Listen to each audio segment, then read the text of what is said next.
தம்பி வணக்கம். வணக்கம்.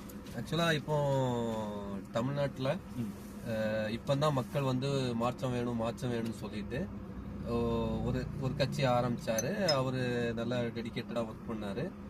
மக்களும் ஏதோ ஒரு மாற்றம் வேணும்னு சொல்லிட்டு இமிடியேட்டா அவரை தேர்ந்தெடுத்தாங்க. அவங்களும் ஆட்சி அமைச்சிட்டாங்க. முழுசா இன்னும் ஒரு மாசம் கூட ஆகணும்னு நினைக்கிறேன். அதுக்குள்ள என்ன ஒருத்தர் வந்து மாற்றம் வேணும் அப்படின்னு சொல்லிட்டு வந்திருக்காரு. ஓகே, என்ன நினைக்கிறீங்க? மக்கள் வந்து 50 வருஷம் கழிச்சு ஒரு மாற்றத்தை எதிர்பார்க்கும். 50 வருஷம் கழிச்சு அதுக்கே ஒரு யுகமே தேவைப்பட்டிருக்கு. உண்மை சாதாரண விஷயம் இல்லை.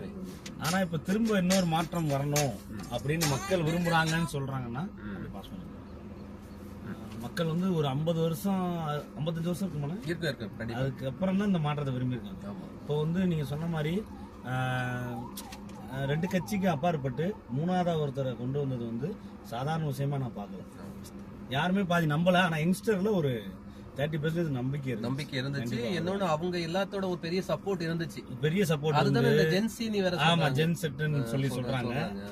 அது வந்து பெரிய ரீச்னு நினைக்காங்கனே. ஆனா திரும்ப அது ட்ரோல் மெட்டீரியலா தான். ஓகே, அது வந்து ரீச் இல்ல. ஆனா எனக்கு தெரிஞ்சு நாட் ஒன்லி ஜென்சி, பொது ஜனங்களே மாற்ற வேணும் நீ போட்டனால தான் இந்த சேஞ்ச். ஆமா, கரெக்டா. இப்ப நீங்க அப்படி பார்த்தா 4ஆம் தேதி ரிசல்ட் வந்துச்சு, 5ஆம் தேதி 4ஆம் தேதி. ஆமா, திருப்பி அதுல இருந்து எவ்வளவு நாள் ஆச்சு ஆட்சி அமைக்க? எவ்வளவு நாள்? அப்ப திரும்பி ஒருத்தவங்களை திருப்பி உட்கார வைக்கிற சாதாரண விஷயமே கிடையாது. இதுக்கு இந்த முந்தின ஆட்சியோ அதுக்கு முந்தின ஆட்சியோ இடர்பாடுகள் இருந்தாலும் எனக்கு தெரிஞ்சு மோஸ்ட்லி கலைக்கலாம். ஆமா, வாய்ப்பு இல்ல.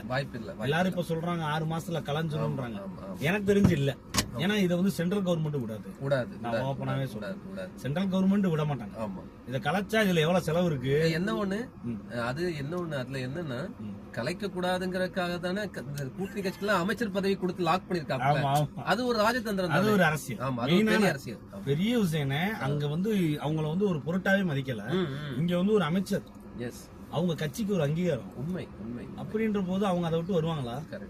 கண்டிப்பா விட்டு வர மாட்டாங்க. காசு கூட கிடையாதுன்னு எல்லாரும் குதிரை பேரன்றாங்க. அந்த பேரம் இல்ல, அமைச்சரோட பதவி தான் பேரம். உங்களுக்கு என்ன அமைச்சர் வேணும், அதுதான் இங்க பேரமா எனக்கு தெரிஞ்சு. ஏன்னா ஒரு தம்பி சொன்ன மாதிரி அதுக்கு நீங்க அந்த ஸ்பெசிபிக்கா கொடுத்தவங்களுக்கு எல்லாமே அவங்க ரிலேட்டடாவே கொடுத்திருக்காங்க. அதுதான் இப்ப நோட்டீஸ். அது யார் பெருசா நோட்டீஸ் பண்ணல. ஆனா நோட்டீஸ் பண்ணி பாத்தீங்கன்னா கரெக்டா. இப்ப நீங்க இதுல வந்து மத்திய அரசு கலைக்க கூடாதுன்னு சொல்றீங்கல்ல, அது எதனால சொல்றீங்க? அப்படி எதனால சொல்றேன்னா, இப்ப வந்து மாற்றத்தை விரும்பி உட்கார வச்சுட்டாங்க.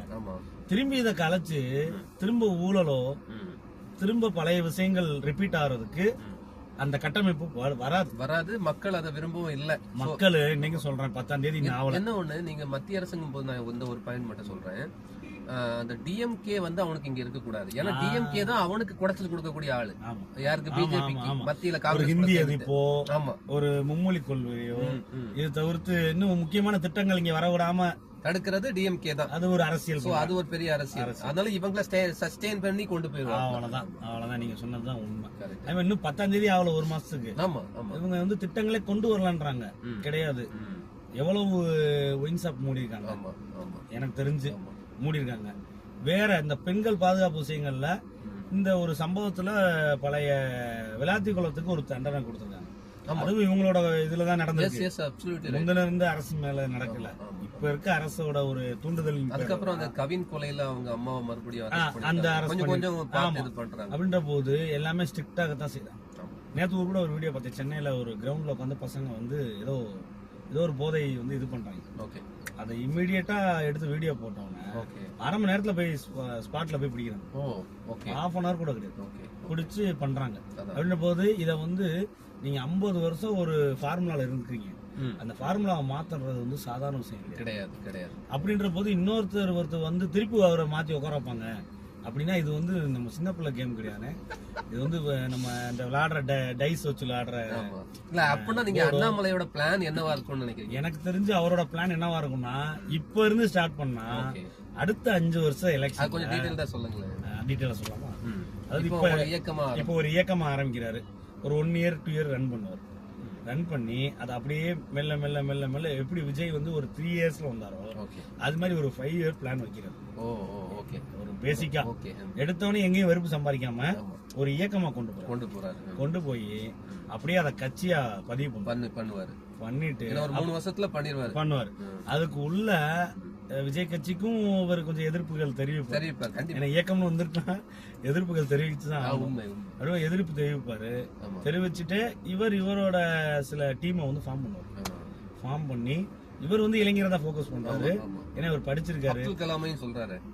ஆமா, முக்கியமான தலைவர்களை, தேசிய தலைவர்களை அவர் வைக்கிறார். கண்டிப்பா. டார்கெட்டா கரெக்டா சொன்னா பாயிண்ட் உங்களுக்கு தெரியும். தமிழகத்தை மட்டும் மையப்படுத்தாம ஆமா, தேசிய அரசு, தேசிய தலைவர். ஏன்னா அவர் இருந்த டீம் அப்படி. ஒருவேளை தமிழ்நாட்டுல தேசியத்தை லவ் பண்ணக்கூடிய, தேசியத்தை லைக் பண்ணக்கூடிய ஆட்கள் இருக்காங்க, அந்த ஓட்டர்ஸ் அப்படியே எடுக்கலாம்னு. ஆமா, அதை வந்து நம்ம இருக்க திராவிட கட்சிகள் அவங்கள வந்து மறக்க வச்சிருச்சு. அதை இவர் ரீகால் பண்ற மாதிரி தெரியுது. ரீகால் பண்ணும்போது அந்த ஓட்டு விகிதம் வந்து மாறும். அது ஜாதி அடிப்படையிலயும் வச்சுக்கலாம். இன்னொன்னு வந்து மக்களோட ஒரு மனதோட அடிப்படையிலயும் வச்சுக்கலாம். அப்ப தேசிய தலைவர்கள் அவரை வந்து மெயினா வச்சு முன்ன கொண்டு போறாருன்னா அவர் வந்து அந்த படித்ததுக்கும் மற்றதுக்கும் வித்தியாசப்படுத்துறாரு. விஜய்கிட்ட இருந்து வித்தியாசப்படுத்தணும்.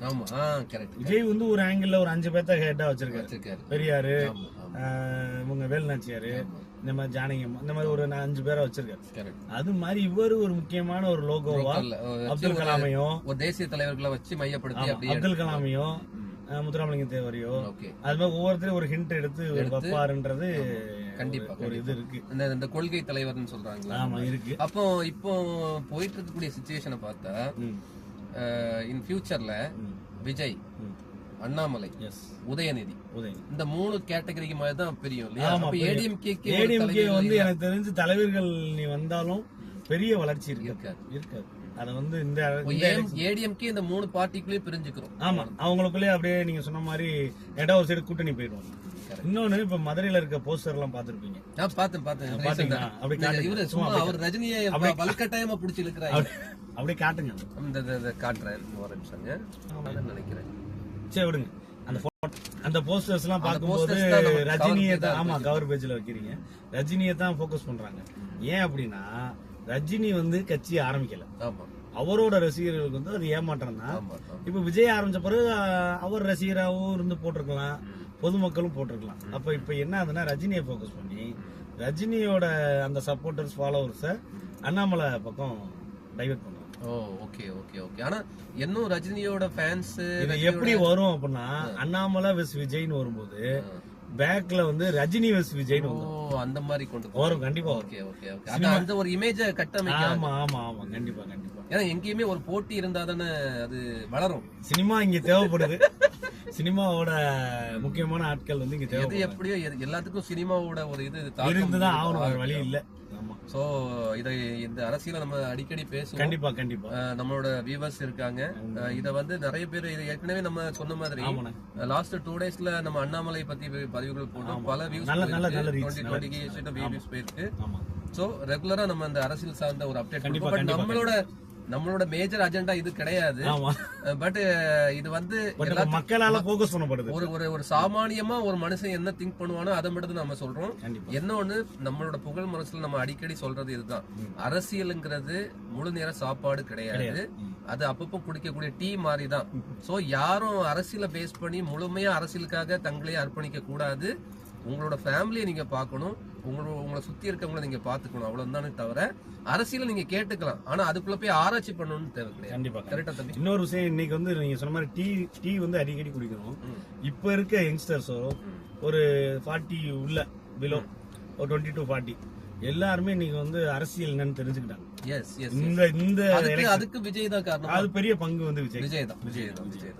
அப்படின்ற அவரு கூட இப்ப ரீசெண்டா அந்த ஒரு திருச்சி பேட்டில சொன்னாரு. ஆமா, இப்ப வந்து நடக்கும் சட்டசபையில எல்லா யங்ஸ்டர்ஸும் பாக்குறாங்க, லைவா பாக்குறாங்க அப்படின்ட்டு. சோ நல்ல விஷயம். அரசியல்ங்கும் போது நீங்க சொன்ன மாதிரி அது ஒரு சப்ஜெக்டாவே கொண்டு வரலாம். சப்ஜெக்டாவே வந்துரும், பாடத்திட்டங்களே கொண்டு வரலாம். கரெக்ட். அரசியல் உண்மை வந்துரும் கண்டிப்பா. Okay, anyway, thank you. நன்றி.